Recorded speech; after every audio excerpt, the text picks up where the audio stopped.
Welcome everybody to this session. We are in Saint-Laurent-du-Var at the Institute Arnaud Sank. My name is Julien Ejej, and I'm really pleased to share the session with Bernard de Bruyne from the Cardiovascular Center of Aalst in Belgium. I would like to thank Hexacath and InCathLab for this session. We will talk about a novel approach of coronary circulation and microcirculation. I know this is a hot topic and you have a lot of questions, so please do not hesitate. Ask your questions and we'll do our best to answer to these questions and your interrogations about how to assess coronary circulation and microcirculation. So we try to demonstrate in some cases what is the added value of this novel approach, and we'll do that through a program that we prepared for you. Thank you, Julien. Maybe we can show the slide with the program. Actually, Julien prepared a kind of potpourri of cases in which he demonstrates the use of coronary physiology in really what we call real life. You will see it is very varied.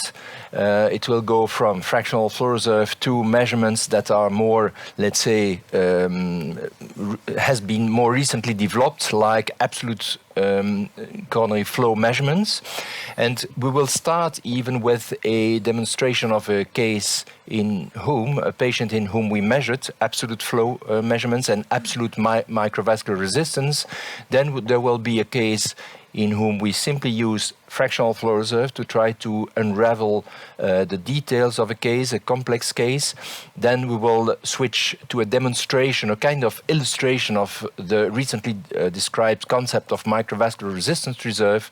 And finally, Julien recorded yesterday a case of coronary sinus reducer implantation on which he applied actually these principles of absolute flow and resistance measurements. Very interesting. So let's, I would propose to move to the first case demonstration and to go in the cath lab. So Julien, maybe you can present the case. Yeah, sure. Thank you, Bernard. So the case is a patient of 52 years old male.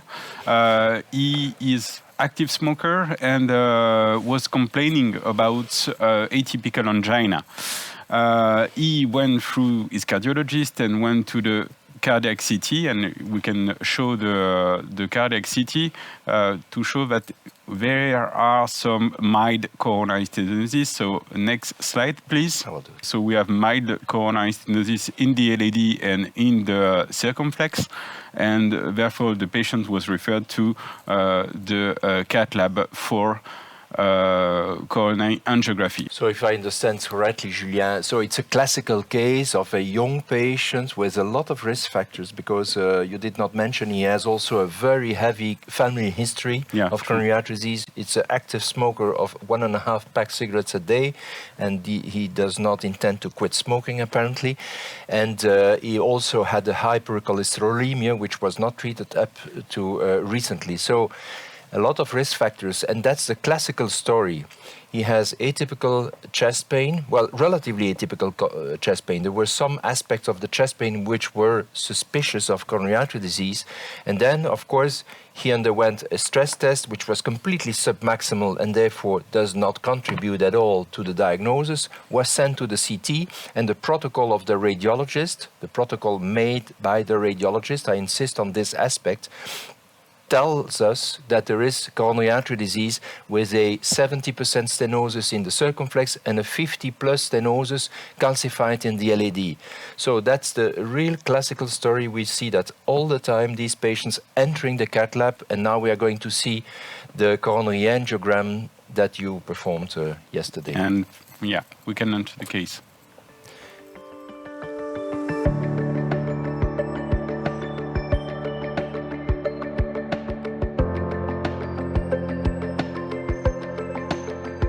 So here we have the right coronary artery On the right coronary artery on the CT, there was nothing described. And actually, there is a mild lesion in the mid part of the right. It's a big right coronary artery. But okay, this stenosis in the right is what I would guess as less than 30%. There is no reason to worry about. And then the left system shows a big circumflex, a big marginal branch, without very tight stenosis at eyeballing of the angiogram. An LAD, which is also a big vessel, large vessel, not surprising in a young gentleman, 52 years old. Somewhat sluggish flow. I have the feeling that the video is projected a little bit fast, but actually in the cath lab we both have the impression that the flow was a little bit sluggish, as we used to say. And this is the reason why Julien decided to perform additional measurements. Look at this here. It is after nitrates. You see the sluggish flow in the LAD, somewhat sluggish. And of course, sluggish is a very relative concept. This is one of these words that we use all the time, which does not mean too much. But we very often equal these terms, sluggish flow, to microvascular dysfunction. And we will see this is not at all the case. At least not in all cases. So here at this part, we advance a pressure temperature wire and connected the pressure temperature wire to the RayFlow catheter. And the goal of this test was to measure the absolute coronary flow and microvascular resistances. So to do so, we had the Coroventis system, and we had a mode to measure with the pressure temperature wire, the pressure in green, and the temperature in blue. The right pressure is the pressure of the guiding catheter, and at that point we can do the zero, and then we have the setting of the pump. So the zero temperature is the body temperature of the patient, and now we started already infusion at 20 milliliter per minute, which is not a big amount of saline given.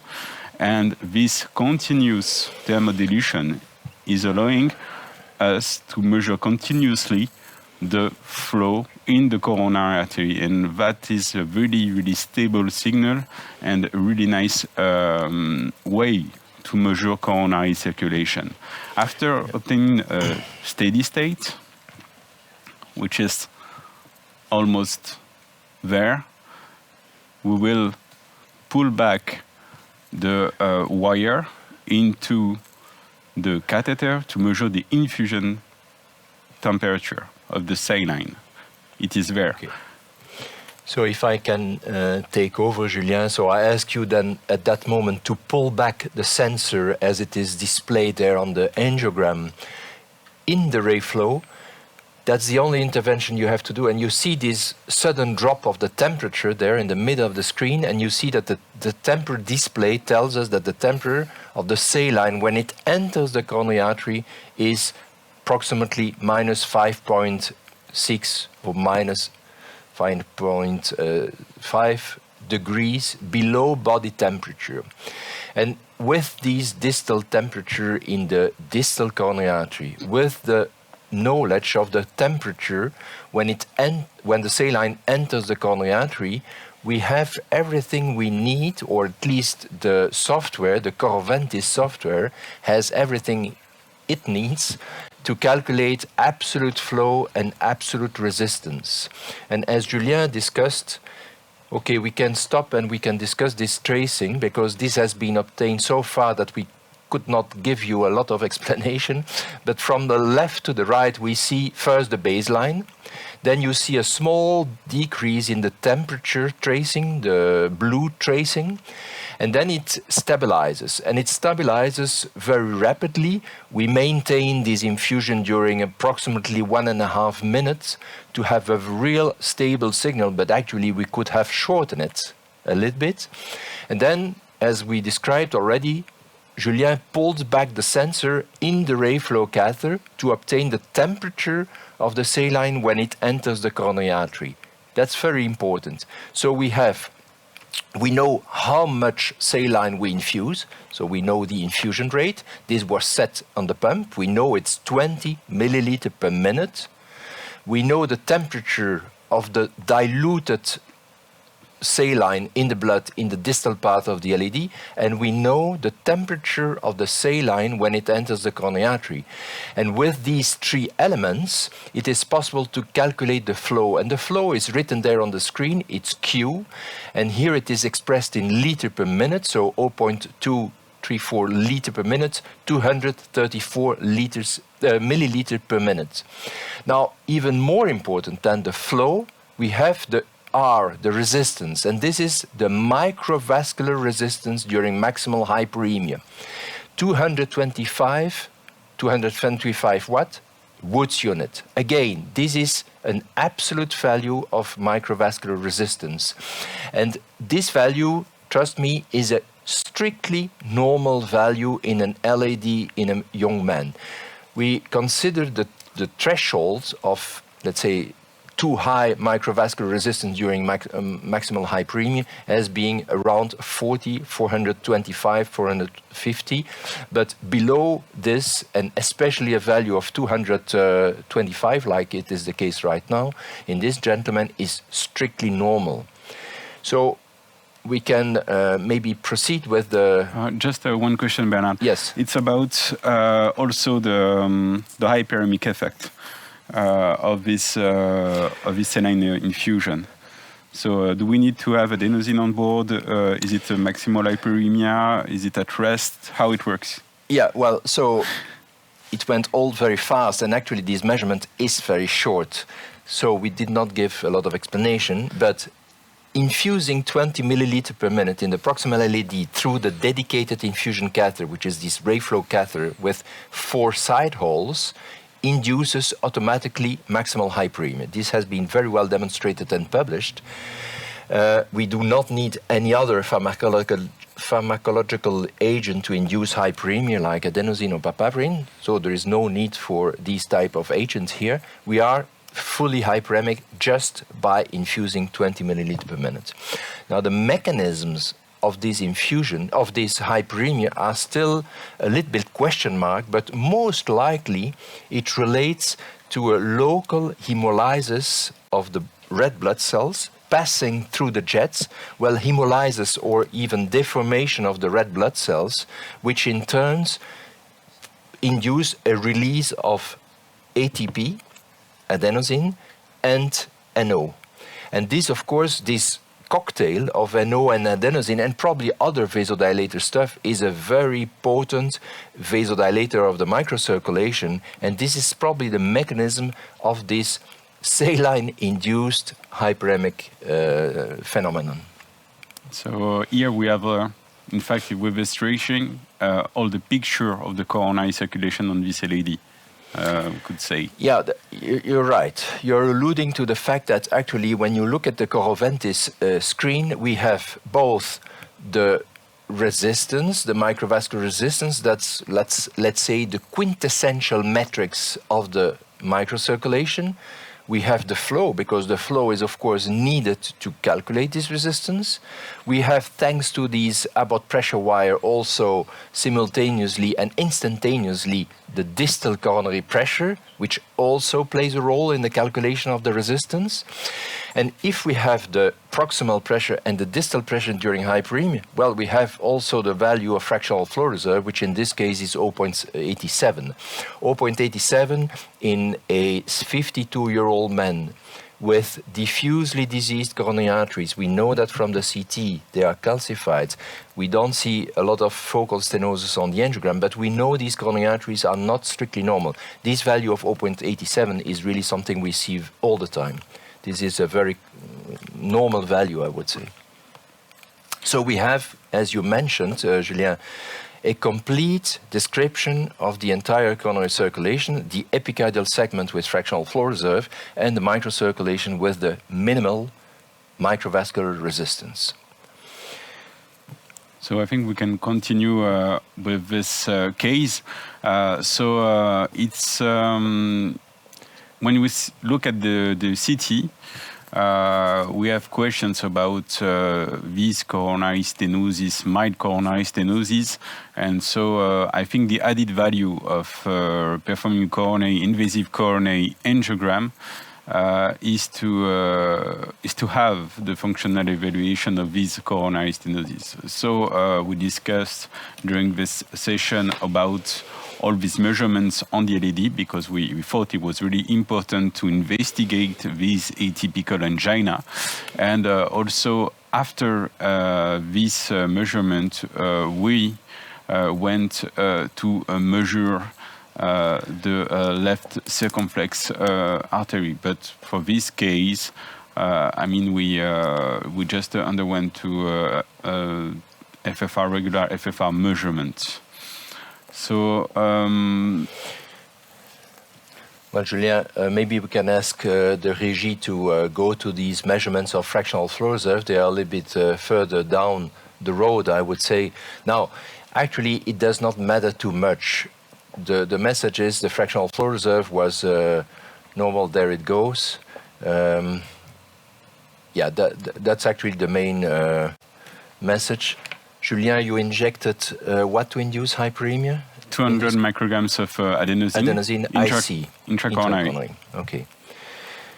Well, anyway, the bottom line was that the value of the fractional flow reserve was strictly normal. Maybe you can stop the tape for a second to wrap up this case.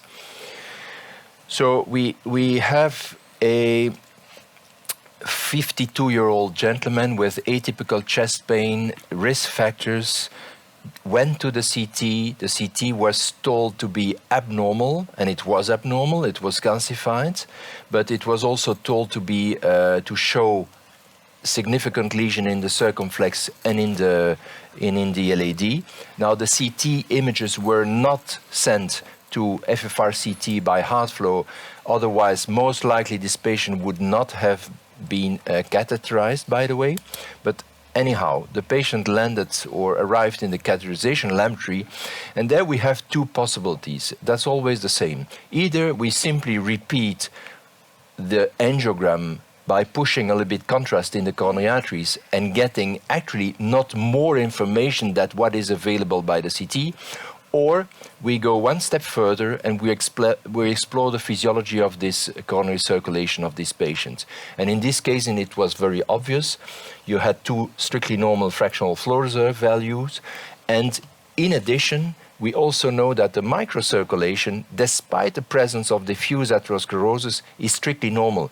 This is additional information we can provide to the patient, and which really refine our diagnosis. And I think that's really good. I would ask to everybody, if you have questions, I'm sure you should have questions about this topic because it's a bit complicated and we don't have the opportunity to talk about it so much. So please ask your questions. And I have a question from the chat box, and I would like to thank Pete for his question because it's really interesting. What are the signals of hyperemia, Bernard? How we can recognize it, because with the absolute coronary flow, it's continuous. So what is the trigger, like say we are at maximal hyperemia? Yeah, that's a very good question, because first I would like to start by saying that when we perform the infusion at lower infusion rates, for example 8 or 10 milliliter per minute, we have also a signal in the distal part of the LAD in this case, but there we are still at rest. These low infusion rates do not induce maximal hyperemia. And that's important because it means that we are able, actually, we did not demonstrate that in this case, to measure resting flow and hyperemic flow. Good. Now the question was, how do you know that you are hyperemic? Well, first we have demonstrated that time and again in tens and hundreds of patients, and we know very well that when we measure the flow velocity instantaneously, and this was a publication by Julien Jedge, by the way, a couple of years ago, we are maximal hyperemic as soon as we infuse 20 milliliter per minute. So there is no doubt that we are hyperemic. Second, you can see that even without the flow velocity, to the fact that the PDPA ratio, which at rest is very often around 0.95, 0.96, we all know that very well, will suddenly drop and consistently drop to 0.88, 87, like in these patients. Therefore, this signal of the drop of PDPA is the signature of the hyperemia. And the last thing I would like to say is that this hyperemia induced by saline is very, very stable, and does not impact systemic circulation. So there is no drop in pressure, there is no bradycardia, except sometimes in the right, but for other reasons. But at least in the LAD, there is absolutely, it's the nicest hyperemic stimulus you can dream of. Yeah, it's well tolerated. So I would like to thank you for this nice discussion, and I propose that we can go through the second case, what we proposed. No, maybe you have an explanation about these slides. There are a couple of slides to explain a little bit what it is all about. You know that to investigate the microcirculation, we introduced a couple of years ago the bolus thermodilution. And when we say bolus thermodilution, we inject a bolus of 3 cc of saline at room temperature, and we obtain these kind of curves, which are actually thermodilution curves. And when you record that on the coroventis, next slide, you can have a nice tracing like this, where you see in blue 3 thermodilution curves at rest, and then in yellow 3 thermodilution curves during hyperemia. I won't go into the details, but this is the basics of what Bill Fearon described as being the IMR, the index of microvascular resistance. Now, this is very easy to obtain, very fast, but it is highly operator dependent. That is the main limitation of the IMR, and this is one of the, and it is not quantitative, it's an index. And this is one of the reasons we introduced, next slide, a couple of years ago, another principle, also based on thermodilution, but based no longer on a bolus injection, but on the continuous administration of saline at room temperature. So it is not rocket science, it's extremely simple. It's a principle which exists since more than 50 years, but that we first applied to the coronary arteries. And you see on this sketch that we switch on the pump, the saline is infused steadily, so that we see a signal of temperature decreasing in the distal part of the vessel. Next slide. And this is exactly what you have seen already in this patient. A decrease in the temperature, distal part of the vessel, pull back to obtain the proximal part. And the trick, so to speak, it's not a trick, it has nothing to do with magic, but it is a kind of simple equation by which we calculate the flow, or at least the computer, the coroventis software, calculate the flow. And this is a flow which is expressed in milliliter per minute again. So this is what we have seen before. I think this is the basics of the continuous thermodilution, namely the possibility that we have now to quantify flow in absolute terms. And since we have flow in absolute terms, well, we can also calculate the resistance in absolute terms, because we have a simultaneous recording of pressure and flow, distal pressure, and distal pressure is actually the pressure at the entrance of the microcirculation. So we have everything we need to calculate the microcirculatory resistance. I will stop here this explanation, but I think we owe you this explanation after the case who went a little bit too fast. Maybe, Julien, we can accept if there are questions about this topic. Another question. Is it? And I think it's a nice question also. Thank you, Ava. Adenosine, papaverine, or saline? When to use which agent for FFR, AMR, MMR? So you have so many options, but we need maybe to simplify the message. Yeah. Okay. Let's try to be very simple. In daily practice, when you need a quick hyperemic stimulus, I think adenosine IC remains the easiest. We have switched completely in ALST to papaverine IC, also extremely easy to use. And there is, of course, the classical IV adenosine infusion. That is to induce hyperemia in daily life when you do not intend to perform continuous thermodilution. Saline is, of course, by definition used to obtain continuous thermodilution, and during this infusion of 20 milliliter, we are also fully hyperemic. But it is not something we would advocate to investigate simply the fractional flow reserve in a proximal lesion in the right coronary artery. In this kind of simple case, you'd better use a bolus of adenosine or a bolus of papaverine. It's much quicker and simpler. Oh, thank you. And we'll go through the second case. So this is actually, without coronary physiology, a tough case. And so we wanted to show how FFR can simplify the message, how to deal with this kind of patients. And it is a challenging patient because he's 84 years old, male patient, stable angina. He had a positive MIB in an anterior wall, and he had a previous subdural hematoma. And then the neurologists are not, and we understand them, really prone to give long DAPT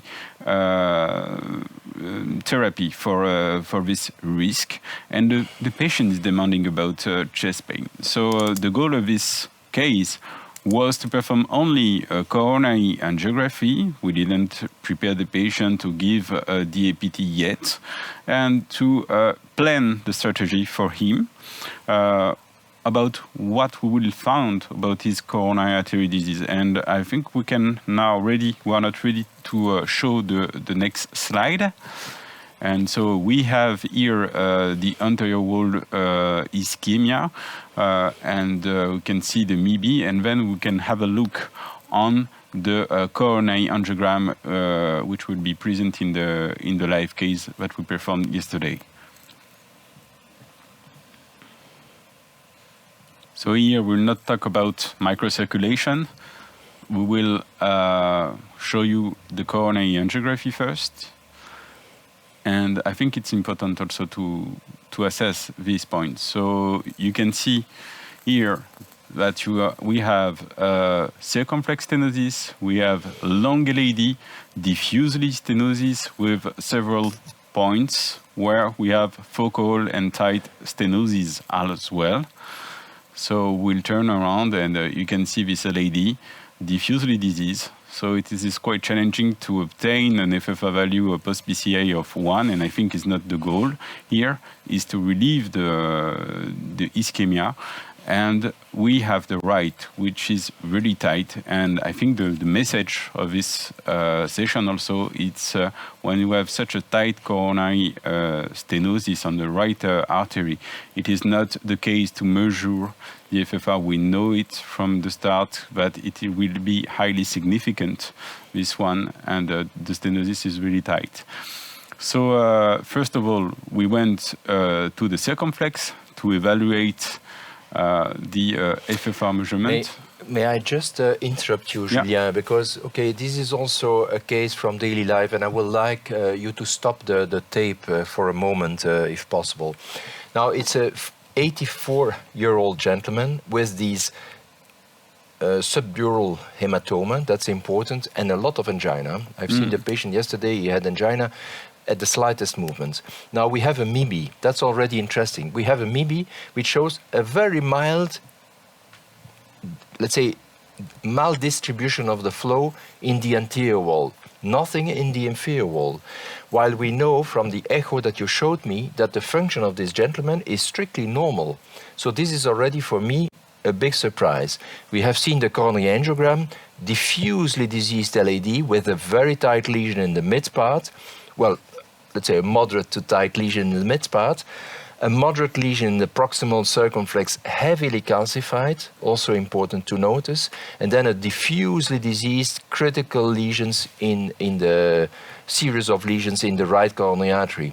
So the first thing for me, from a clinical, nothing to do with intracoronary physiology, is the discordance between the MIBI, the complaints, and the angiogram in this patient. Yeah, correct. This is also a daily finding, and also in this area where we discuss and hear a lot about the ischemia trial, which was entirely based in this kind of approaches, which put a lot of questions. But okay, this is just an illustration or a thought which came to my mind when seeing this patient. So maybe we can go on. So first of all, we went to this circumflex. So we did the equalization. I think you know about how to perform a FFR is not really the point. The wire could navigate well through these vessels, but they are really calcified as well. And what was surprising here, it was the PDPA at rest, which was really high, was about 90 and plus. And well, so I think the tracing of the rest will come here. This is okay. And so yeah, it was one. It was really surprising through this stenosis, and then we checked the position of the wire. We were connected with adenosine 200 micrograms to do the adenosine IC in the hyperemia. So we had a PDPA of 0.991, and that was the bolus injection of the adenosine, and we could appreciate how the FFR value was much lower with the added of vascular agent, microvascular vasodilatator, and we end up to a borderline FFR value of 0.80, and I think it's really important to discuss that borderline values and the added value of PCI in this kind of patient and lesion. And after that, the vasodilatator agent, the adenosine, disappear, and we go back to this value of 1 PDPA post after the FFR. So if I may ask you to stop the tape. Well, of course, this is a very classical FFR measurement, but that's already a very important information for this patient. He has a difficult, it's not extremely pronounced on the angiogram, the lesion, but nevertheless in at least one projection it appeared to be tight, but it is massively calcified. In an old gentleman, this is really the lesion that we would prefer not to treat and to avoid to do anything to this vessel. And fortunately, I would say the fractional flow reserve was in the upper range of, or in the lower range of normal, 0.80. It's of course theoretically in the so-called ischemic zone, but I think that in such an old gentleman, an 0.80 or even a little bit lower, by the way, does not necessarily implies a revascularization by putting a stent. And this changes a little bit the strategy, because now we are no longer dealing with a 3-vessel disease, but with probably a 2-vessel disease, which we have to tackle as well as possible, as you. And I think it's really an important point, because when we look at the questions, we have a lot of questions about the borderline FFR value, and I think it's really nice to illustrate that we can have a borderline FFR value, and then it is a clinical decision making, and we have to refer to the clinic to go through. FFR is a great help, and when we are dealing with borderline FFR value, then we have to think about the clinical importance of that. And it is true, the lesion is really calcified, the patient is really fragile, and what will be the benefit risk added value to implant a stent, to do such therapy here of revascularization in this patient with a borderline FFR to 0.80. So this discussion, it's really important. It's not because it's in the guidelines that we should treat lesions with FFR below 0.8, it is 1A, but we have to do it in any case and any lesions. I think it's really important to place that discussion, that it is a clinical decision making when we are dealing with borderline FFR values. So we can continue the case, I think. And then we went to the LED measurement. So I will be not surprised that we will have a positive FFR value lower than 0.80. So we place the wire not really completely distally to the really apical stenosis. I think there is no point to go that far. But we went just after this focal stenosis to place the wire. And I think it's important also when you do your FFR measurement to record the place of your wire to better understand when you review the cases what will be the question. And this is the PDPA, and here we have 0.80 PDPA, and we just recorded the positioning of the wire. We were discussing about the position of the wire and what to do. So we are already prepared with 200 micrograms of adenosine. We gave the bolus, and after that we had in the same way than the circumflex, maybe a really high coronary reserve, because we can see the big drop of PDPA to obtain an FFR value of 0.54. And this point is also important because I think we have now enough data to say that we have a continuous relationship between the FFR value and the risk of the patient. And such a low FFR value in the LAD, it's really a motivation to treat this vessel and how we will treat it. And this is also an important point. By doing the pullback, and I think Bernard will show us what are the tips and tricks and the new key and new development key of this technology to know where is the best position and the best balance between benefit and risk to treat this kind of lesions plus diffuse coronary disease in very calcified vessel for this LAD.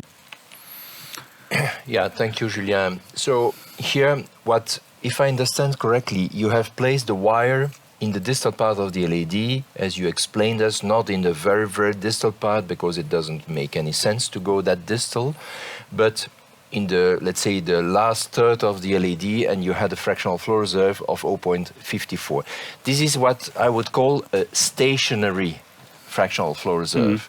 You remain there, and you know that the resistance of the epicardial vessel is abnormal to such an extent that the flow during hyperemia will be reduced up to 54% of what it should be if the epicardial vessel were to be normal. That's a little bit the definition of fractional flow reserve.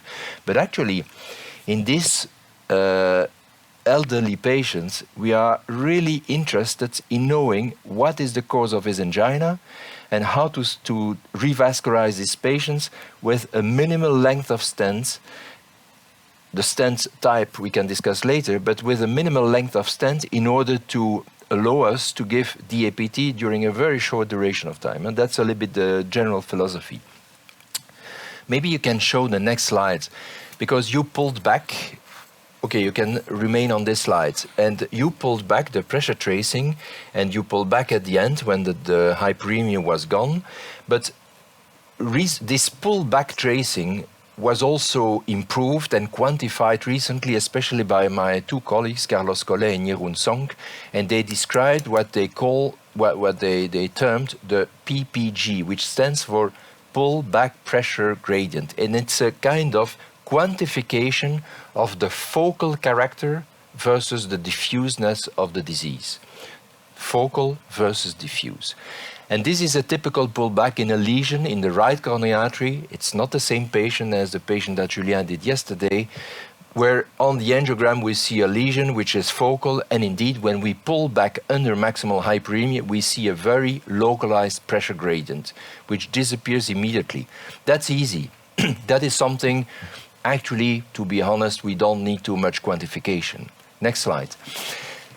And this is another example where you have another relatively focal lesion. This is a patient which resembles a little bit the patient you have done yesterday, but when we pull back, we have a totally different story. You see that the gradient disappears very progressively.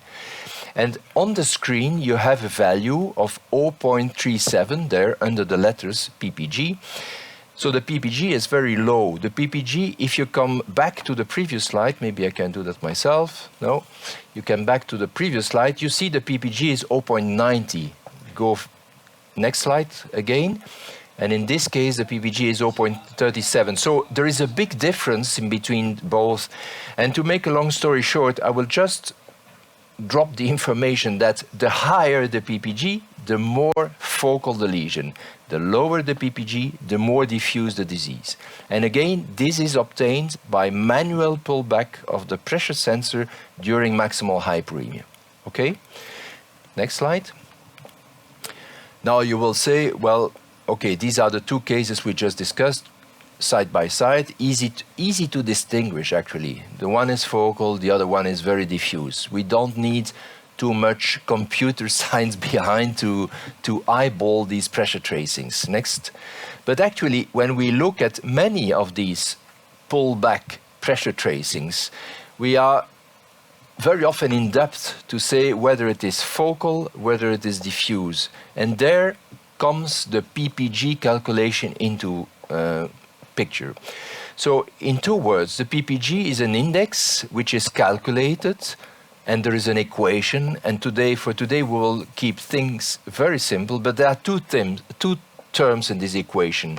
A term which describes the magnitude of the pressure drop and focus on the focality of the lesion, and one term which describes the extent of functional coronary artery disease outside the lesion we have seen, and describes very in quantitative terms the diffuseness of the disease. Next slide. Next. But we are going to, so these are the two terms. But we are going to keep it simple today, and this is another example of a pullback pressure tracing obtained again during steady state hyperemia induced by papaverine. So it's relatively short lasting. The pullback is done manually, and automatically at the end of the pullback, which lasts 20 to 25 seconds, we have a value. And this value tells us whether the lesion is focal or diffuse. And unfortunately, next slide, in the case, yes, next. In the case we had yesterday, we did together yesterday, we did not have already the PPG on this Corventis version. This will come soon, I hope, Julien. But this would have been critically important because in this patient, 84-year-old, we need to know whether the focal lesion we see on the angiogram can be stented short, or whether we have to almost give this patient a full metal jacket on the basis of a PPG which would be very low. So we have to know the PPG to take the decision, not whether to stent, but how to stent. And that's really important. Another, let's say, value of the PPG is that it has been shown by Carlos and Jeroen that the pre-PCI PPG value, so this is a value you get before you start the procedure, predicts the value of fractional flow reserve you will get after the procedure. So the higher the PPG, the higher pre-PCI, the higher the post-PCI FFR value. And this is already an indication that this PPG might have a clinical impact on the decision-making to decide whether or not the PCI might be successful, helpful, clinically meaningful for the patient. So we can. I think it's a great importance here because we showed in this case that we could end up with the two-vessel disease management, and in this long LED, maybe we can end up with a small stent. And then to reduce the DAPT duration, we need to select the stent the most appropriate with that.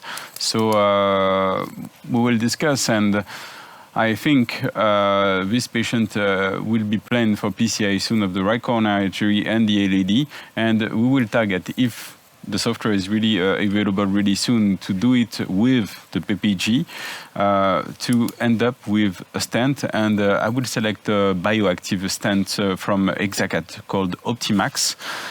So it's a stent without drugs or polymer, and the metal itself is active to the vessel, and with allowing this kind of stents really reduced DAPT duration in this patient with subdural hematoma. And I think it's really important to have in all these kind of stents that we have all in our CAD labs, a kind of panel, but we have it for these kind of patients. And I think it's also an important point with the association of coronary physiology and adapted devices that we had in the CAD lab. We can reduce the most the DAPT duration and have the simplest procedure in the patients which are more and more complex to deal with in the medical situation I need. Okay, Julien, thank you very much for this explanation. I would propose now to proceed and to go on, to go back actually to the microcirculation. I told you it is a quite chaotic potpourri of coronary physiology, and why not to go to the next case, which is a case we performed actually in Aalst a couple of weeks ago together with Carlos Collet, and which is meant to illustrate and to explain a little bit better to you how we perform absolute flow and absolute microvascular resistance measurements in practice, because this has now completely entered clinical practice, at least in our department. So you can show the tape.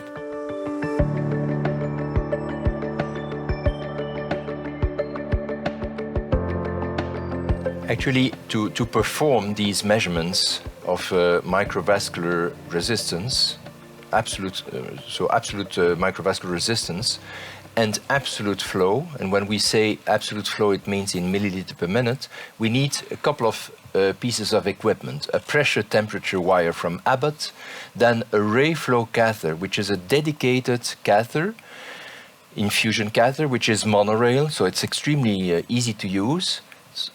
And there are 4 lateral side holes. We will come back on these 4 lateral side holes. You need a pump and you need a software to integrate all these measurements. And what we are going to see, and you have seen that already in the first case, we are going to see from top to bottom, in red, the aortic pressure, in green, the coronary pressure, we are all used to that, and in blue, the coronary blood temperature in the distal part of the vessel which is interrogated. And this is the case we interrogated that day. It was also a case with atypical chest pain, suggestive of angina, and no coronary stenosis. The wire was advanced in the proximal part of the LED, equalized, just as we are used to do, so it is not very disruptive. The only difference is that we have to infuse saline, not as a bolus through the guiding, but in the proximal part of the vessel with this dedicated infusion catheter called the RayFlow catheter. And we will see the small holes where saline is given, and these are 4 lateral holes. Why lateral holes? Well, simply to ensure perfect and instantaneous mixing of the cold saline, the saline at room temperature in the proximal part of the vessel.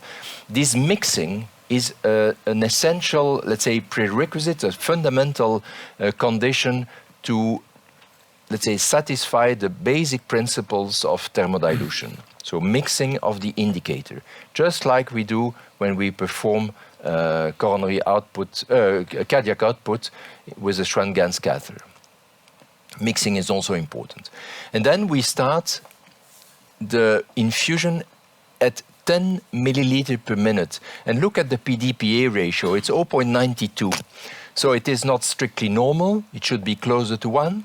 But when we infuse 10 milliliter per minute, we will have a decrease in the distal temperature by approximately minus 0.35, 40, but no change in PDPA, which is the signature or the fact that there is no hyperemia induced. Would there be hyperemia, which will appear now, in a couple of seconds, you will see that the pump will automatically go from 10 to 20 milliliter per minute. And these 20 milliliter per minute, we have seen that already, will induce hyperemia. You will see then that the PDPA ratio will decrease. We are no longer at 0.92, but we are at 0.85. And by the way, the temperature in the distal LAD decreased to minus, in this case, 0.74, 75. And you see a very steady state signal, which we continue during a couple of more seconds. And then after approximately 1.5 minutes, we will pull back. That's the only thing we have to do. We will pull back the sensor in the RayFlow.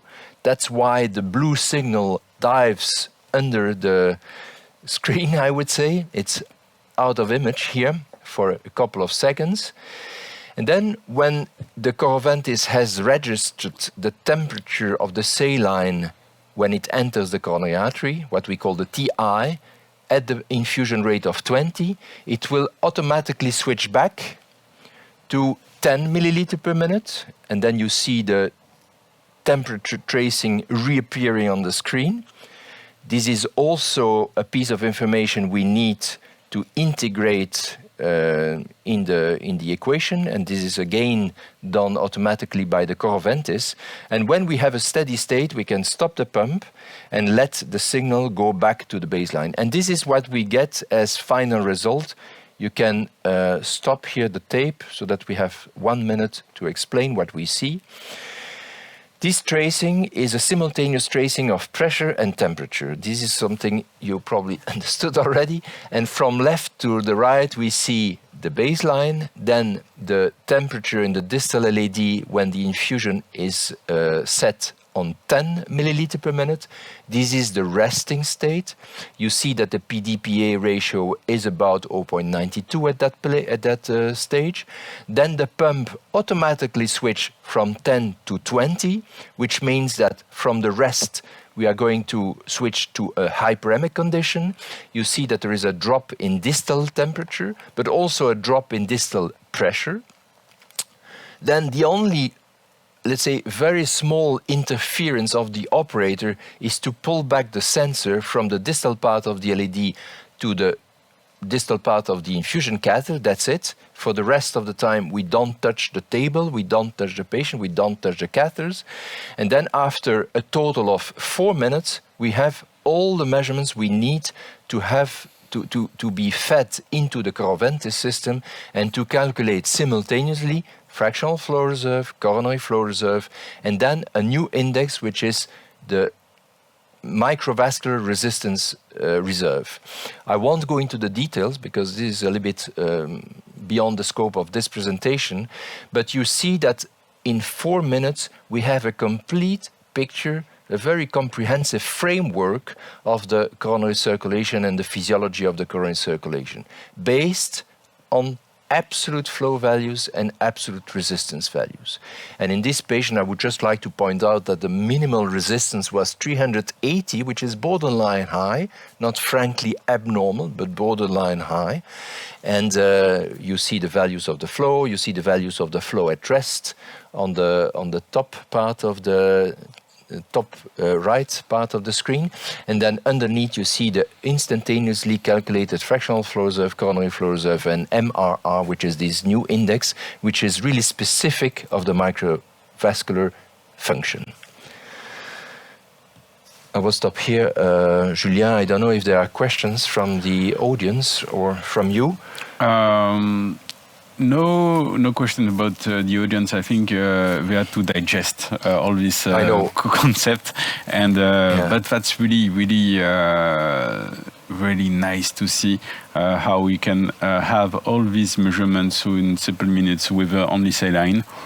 I'm really I found it really amazing, and this microcirculation index without interference to be independent operator, reproducible, and so on would be really certainly very important in the future, because we are talking more and more about coronary microcirculation and resistances and abnormalities of resistances, and I really want to go it that way. So that is great. For this MRR index, so we just have to do it. Finally, we have nothing to do else but just to set the pump in a dedicated program, if I understood well, and then everything is going automatically. We just have to push the button of the pump, and then it goes automatically to 20, 10, 20 again, and 10 again. And then we have all we need for tracing and calculation. We have just small calculation to do, but it will be... Now, I would like to reassure the audience, this can also be obtained manually. You can do, let's say, the measurements in 2 steps, namely first at rest, pull back the pressure wire, reposition the wire, and do the same during hyperemia. You can do that. It's a little bit longer, and you have to rewire the vessel, which is a little bit counterintuitive. But this is good to know for the centers who do not have a pump which can be programmed to deliver 20 or 10, 20, and then 10 again. Yeah. But if you have this pump, and if you have a pump which can be programmed, it's incredibly, it's amazingly simple and amazingly fast and amazingly operator independent. We do not have too many of these measurements in the cath lab where you don't have to touch the patient, to touch the catheters. Everything is done automatically. And this operator independency is a, let's say, suggests that everything is done without interference, without sources of human errors, I would say, which is very often the case in the cath lab, as you know. And I think that's really good. In just a small point, maybe a small detail, but which can help the operator who, if they want to start the program. I have and I receive a lot of questions about what pump do we need to buy, what pump do we need to get, and so on.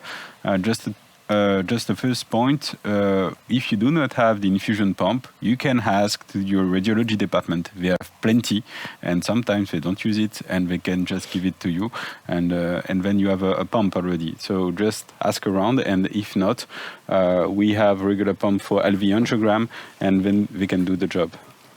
Yeah, when we speak about pump, and I'm not at all a specialist, this is, I mean, the simple injector that we use for the angios, the LV angios. So very many of them can be programmed, and at least most of them, if not all of them, can deliver a steady state infusion rate of 10, or let's say from 6 to 25 milliliter per minute. That's all you need. You can do that manually in 2 steps, as I explained before. Exactly.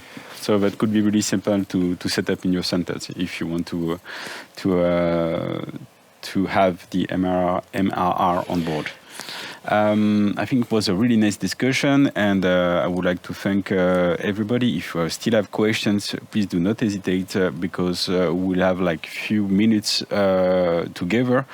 So feel free to discuss about this coronary physiology topic before moving on the next case, which is a more specific case. And I think again for this question we have why is the CFR is so low for the last patient? Bernard, a question from the audience. So the CFR was 1.9, if I remember well.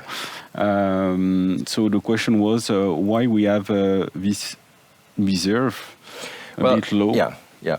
Well, that's a good question.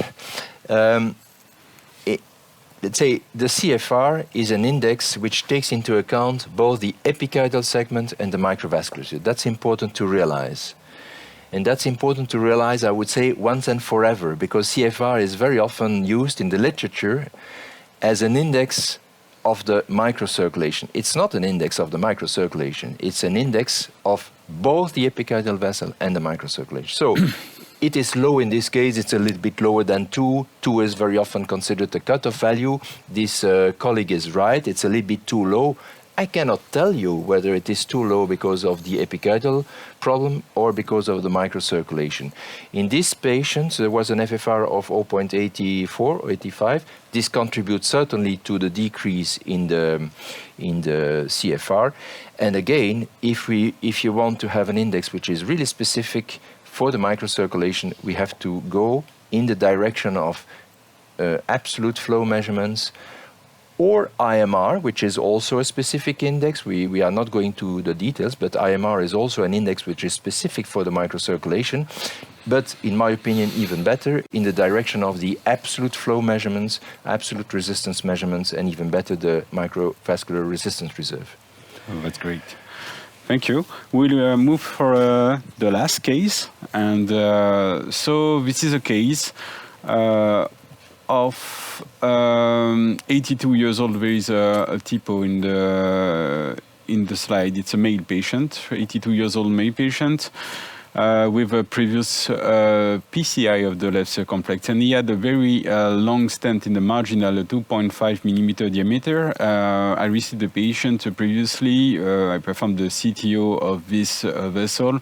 I could end up with instant desocclusion and put another stent in this stent, another 2.5 millimeter diameter stent. And at the control, when I was asking to the patient, he was feeling better. He told me no, still have refractory angina, and at the coronary angiogram, the control was again instant occlusion and restenosis. And then we started to discuss between colleagues about what is the added value to implant another stent, put drug-eluting balloon. It will stand. Does it will stand a long time? And then we decided to move on to another technique and another therapy, which is new. It's called the coronary sinus reducer, and the aim of the coronary sinus reducer is not to focus on dilate the coronary artery to improve the coronary flow, but to reduce the coronary sinus, to reduce the vein of the heart with a dedicated device, and it's a scaffold which narrowed the coronary sinus. And the scaffold is from Neovasc. So after discussion, we decided to talk to the patient, propose this therapy to treat refractory angina. And so we performed this case.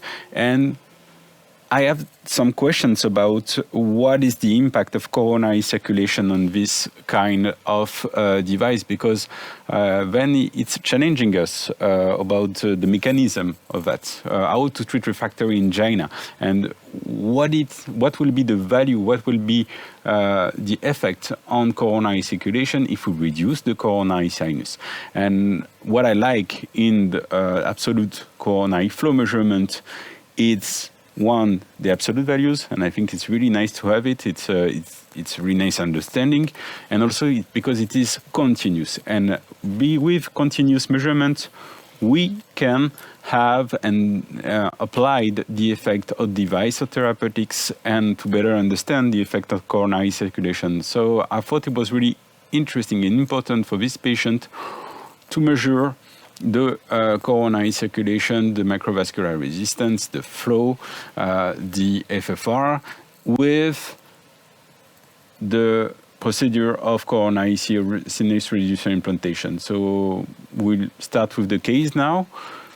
And the aim of this case was to do it in 3 parts. So the first part is to perform this measurement of coronary circulation before the implantation, one during, and one after. And I would like to thank Francesco Giannini from Italy. He could not be there today. He's here and appreciate the occlusion of the LED in stent within 2 stents.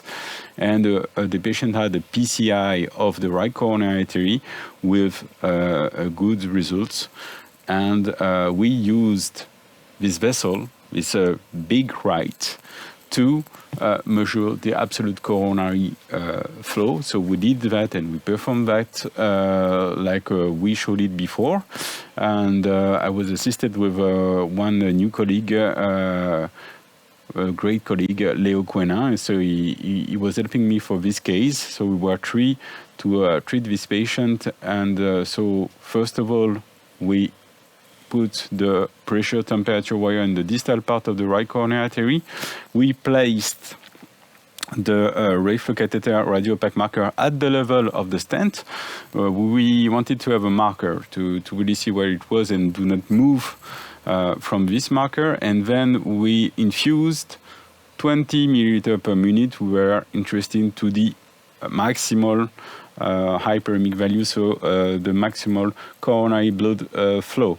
So we were at the setting that we showed before, and after this setting we will start the injection of saline. We will see also that we will have a maximal hyperemia, and this maximal hyperemia is really well tolerated. And so I think it is a nice thing to see and to show how we can obtain these values. The PDPA at rest was 0.98. We had stable values here. Temperature was set to 0. And after starting the infusion of the pump and after placing everything, we will see the decrease of temperature, and we have this decrease of temperature, which is the mixing between the blood and the saline.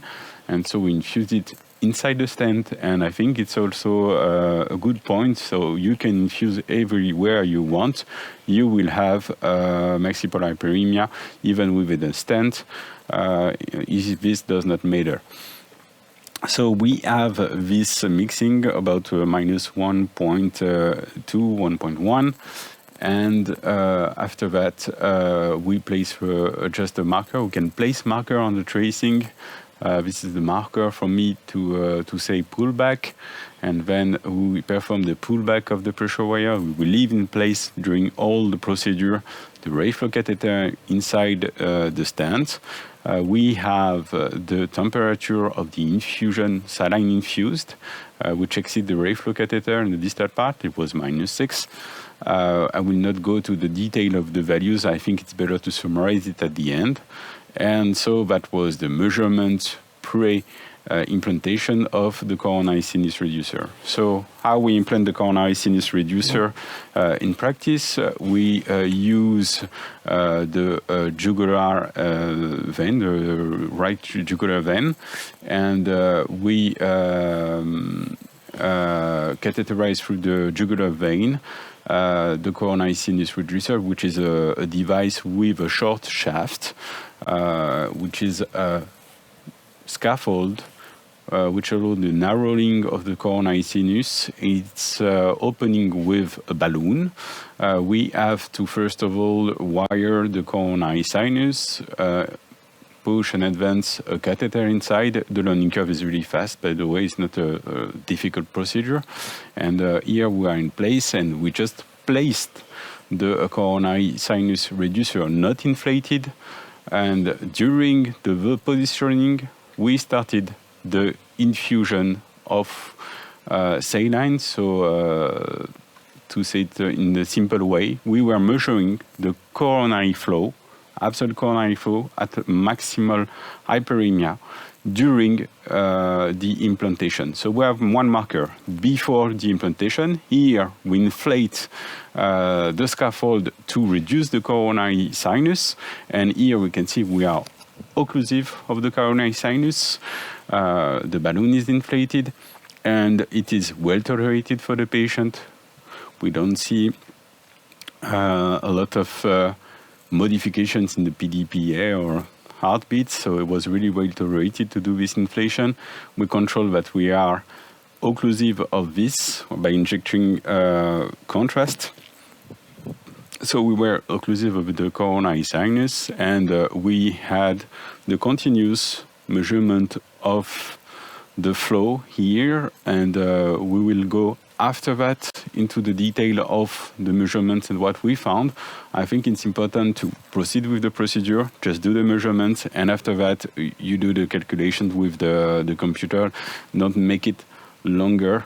This kind of new procedure, we put another marker, we deflated the balloon, and I think what was something important to take our time also to do the manipulation, and we just not forget, but we don't think about the measurements. We just continuously infuse saline, and during the manipulation, we just leave it there. And I think that's also an important point with this technology. We do not have anything to do.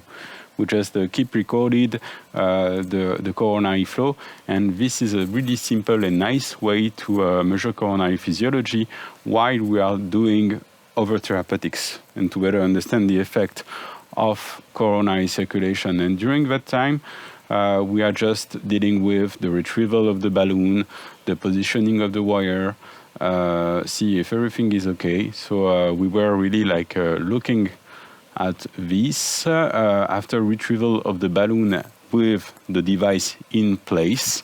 We could go for a control and to see the effects of this device on coronary circulation.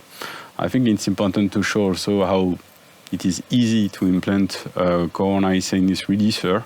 It's not taking that much.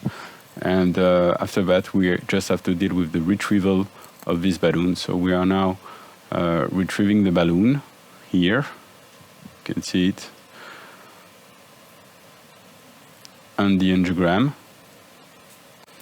And by pulling back everything, we'll be ready soon to measure after the end of this second measurement, after retrieving everything, to do the third measurement. This is a marker when we retrieve the balloon, and at this level, we see that the effect of PDPA, thermodilution, and coronary physiology measurement.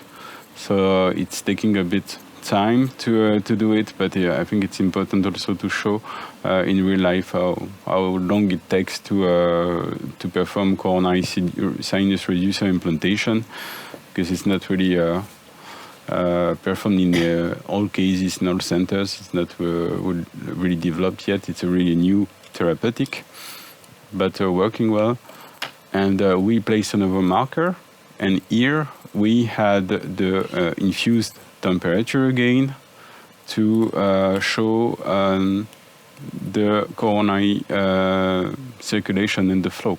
So it was a bit long, but here we had at the end a full tracing, and the visual tracing will summarize all the procedure with the pre-implantation, during the implantation, after the implantation, the continuous absolute coronary flow measurement. And I think in a few seconds we will have the possibility to see the overall tracing. After stopping the pump, which is here the case, we go back to 1 and 0 temperature. So the measurement was completely perfect. And I mean, it was a really nice tracing. And here you have the summarize with the pullback and the markers. At the end, we retrieved everything from the coronary sinus. We performed again the coronary sinus reducer and coronary sinus reducer, sorry, the thermodilution, and to check after the implantation without the wire, without the balloon, without anything, just on the right coronary artery. And what we can see here, it's really fast, really reproducible. We have more or less the same tracings, the same way to do it. One marker, we do the pullback, and at the end, we will be able to compare all these values. And I will just stay a few moments and seconds to show what will be the results and what we found at the end of this procedure. The impact of coronary circulation, of coronary sinus reduction on the coronary circulation. I think we can show now. I prepared a slide to summarize everything, and this will be easy and better to understand. May I just interrupt, because we need some time to discuss the slides. Huh? Yeah. So Julien, I have no experience with the coronary sinus reduction, or no significant experience. You have shown actually what you did so far, and this is summarized on this slide, if I understand correctly. You measured the flow in the right coronary artery before implantation, during and after implantation. This is what you are going to show now? Yeah. Maybe you can comment on these tracings just to guide us through these slides, because this is actually the most important part of the your illustration. So we have three parts in this case. So the first part is to measure during all the cases the coronary flow in the right coronary artery at the level of the mid part. So we stayed there, but we measured it continuously during all the process of implantation of the coronary sinus reducer. So with the RayFlow, we stayed at the same point. The first measurement is the measurement without anything on the coronary sinus. It's a baseline measurement. At the baseline, I will not talk really about the resistances and so on. We just stay focused on one value. At baseline, it's coronary flow of the right coronary artery. It's 0.105 liter per minute. So, Julien, for my understanding, this is the flow value at rest or during hyperemia? During hyperemia. During hyperemia. So 105 milliliter per minute is the flow, the maximal flow in the right coronary artery before you did anything to the coronary sinus. Exactly. Okay? Good. Sorry to interrupt. And the FFR value we obtained was 0.95. Yeah. And then we go to the process of implantation. And because we put markers during the process, we can see that when we just positioned the scaffold, we have a new measurement. It's 107 milliliter per minute. So really the same values on this right coronary artery. We started to implant the scaffold, and by implanting the scaffold, we obtained an increase of flow of 133 milliliter per minute. But this is with balloon in place, everything in place. And then at the end, on the right part of the screen, we performed again the measurement of the right coronary artery without the wire, the catheter, and so on in the coronary sinus, and we obtain a stable value and higher value of coronary flow, which is 135 milliliter per minute on this right coronary artery. What I observed here in this case, and we performed another case, then we observed the same thing in another case, is that the coronary sinus implantation increase the coronary flow in the right coronary artery, and in the other case, it was in the left circumflex. So it's a really nice demonstration to see what is the mechanism, what is the impact. Of course, there are plenty of questions, and a lot of studies are needed to better understand that, but we could easily understand by this mechanism to narrow the coronary sinus that we are able to increase the coronary circulation in the arteries. And this may be a clinical explanation why and how it can treat refractory angina. Okay, thank you very much, Julien. As I told you, I have no experience with this device, or very little. I remain indeed with really a lot of questions. Well, what is indisputable here in this case is that you have increased, maybe you can leave the slide, the last slide, so that you have increased the flow in the right coronary artery by approximately 30%. That is, in my opinion, indisputable, because this calculation of flow is extremely reproducible. We know that very well, and it was a steady state, as you insisted. It's a continuous measurement. There is no reason that this is due to a mistake or something like this. Now, to the best of my knowledge, this is the first time that in humans it is demonstrated that the coronary sinus reducer, let's say, increases the flow, and to suggest how this device might work.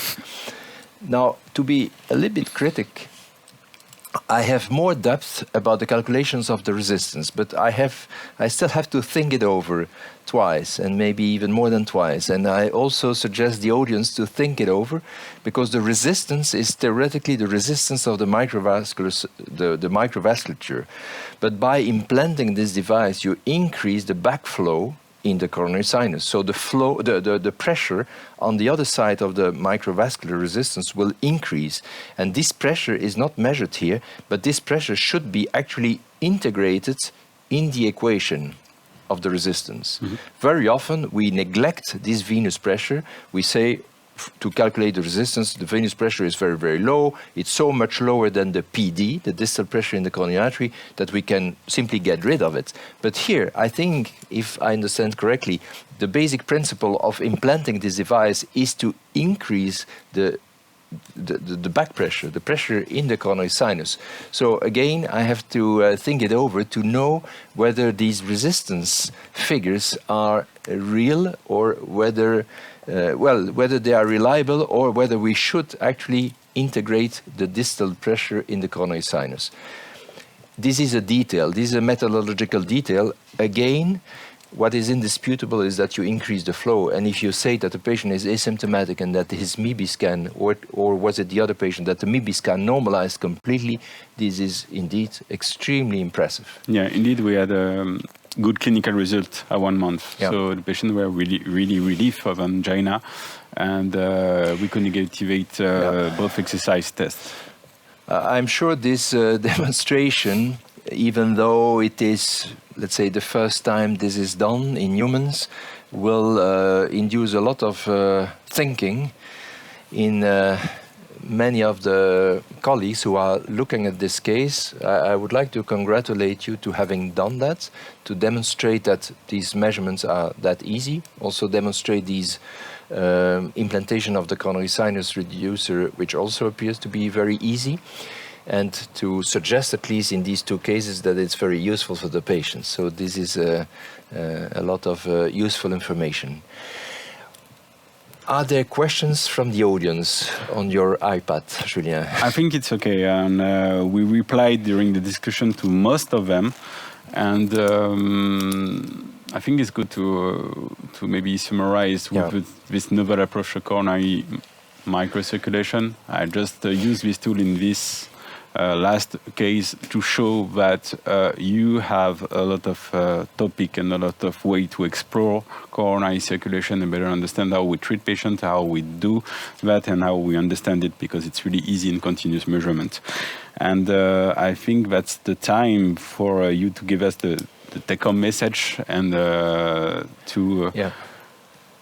Well, thank you, Julien. Well, I think you have to be thanks, because you organized all these cases, and you did the cases in the cath lab here in Saint-Laurent-du-Var. I think we understood that coronary physiology is an indispensable adjunct to coronary angiography. And I think the first case was the best demonstration. If you do nothing else than injecting contrast into the coronary artery, you simply duplicate the information that we already get from the CT. And even the CT was much better, because it gives you information from the inside of the wall. Now, that's the first remark, or take-home message, I would say. Then second is that fractional flow reserve remains I would say, the cornerstone of coronary physiology.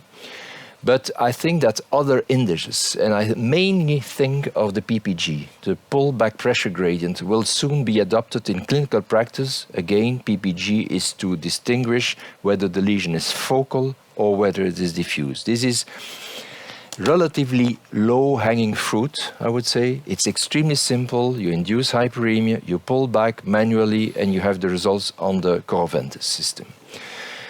Third point that I would like to emphasize is that we have seen in several examples how continuous thermodilution allows to quantify the microcirculatory function in absolute term. And this is the key word. It's absolute term. It means in milliliter per minute and in Wood unit. And it is operator independent. That's the second term, which is also important to understand. And this opens, of course, new research avenues to finally understand what is very often referred to as the black box of the coronary circulation, namely the microvascular compartment. Thank you very much for your invitation, Thank you. Julien.